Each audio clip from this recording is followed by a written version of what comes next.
അതെ, ഇന്ന് പെട്ടെന്നൊരു പൊട്ടറ്റോ ഫ്രൈ ഉണ്ടാക്കാം. 3 മീഡിയം സൈസ് പൊട്ടറ്റോ ആണ് എടുത്തിരിക്കുന്നത്. അതൊന്ന് പീൽ ചെയ്ത് ക്യൂബ്സായി കട്ട് ചെയ്യാം.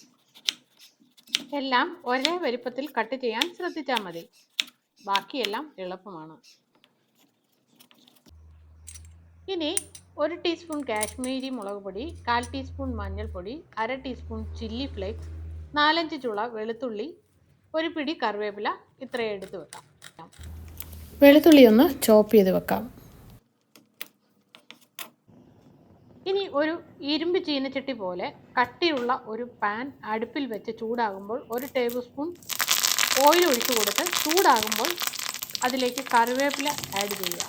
അതൊന്ന് പൊട്ടി വരുമ്പോഴത്തേനും നമ്മൾ കട്ട് ചെയ്ത് വെച്ചിരിക്കുന്ന ആ പൊട്ടറ്റോ ക്യൂബ്സ് എല്ലാം നമുക്ക് അതിലേക്ക് ചേർത്ത് കൊടുക്കാം. അതിലേക്ക് ഇനി മഞ്ഞൾ പൊടി, മുളക് പൊടി,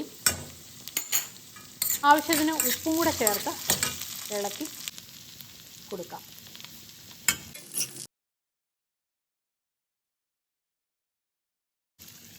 ഇനി 2-3 മിനിറ്റ് മൂടി വെച്ച് വേവിക്കാം.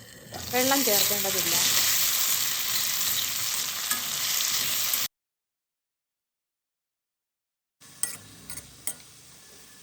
ഇപ്പോൾ പകുതി വേവായിട്ടുണ്ട്. ഇനി അടച്ചു വെച്ച് വേവിക്കേണ്ടതില്ല. തുറന്ന് വെച്ച് തീ കുറച്ച് വെച്ച് ഫ്രൈ ചെയ്ത് എടുക്കാം. ഇപ്പോൾ 4-5 മിനിറ്റ് ആയിട്ടുണ്ട്. ഇടയ്ക്ക് ഒന്ന് ഇളക്കി കൊടുത്തിട്ടുണ്ടായിരുന്നു.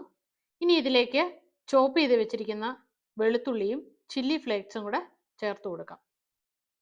പൊട്ടറ്റോസ് ഒന്ന് ക്രിസ്പി ആകുന്നത് വരെ ഇടയ്ക്കിടയ്ക്ക് ഇളക്കി കൊടുക്കാം.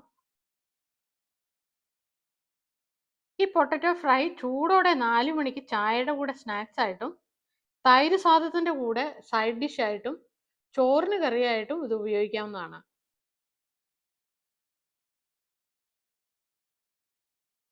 പൊട്ടറ്റോസ് എല്ലാം ഫ്രൈ ആയി വന്നിട്ടുണ്ട്. ഇനി ഇതിലേക്ക് കുറച്ച് കറിവേപ്പില ആഡ് ചെയ്ത് കൊടുക്കാം. ഇങ്ങനെ ചെയ്യുമ്പോൾ നല്ല ടേസ്റ്റാണ്.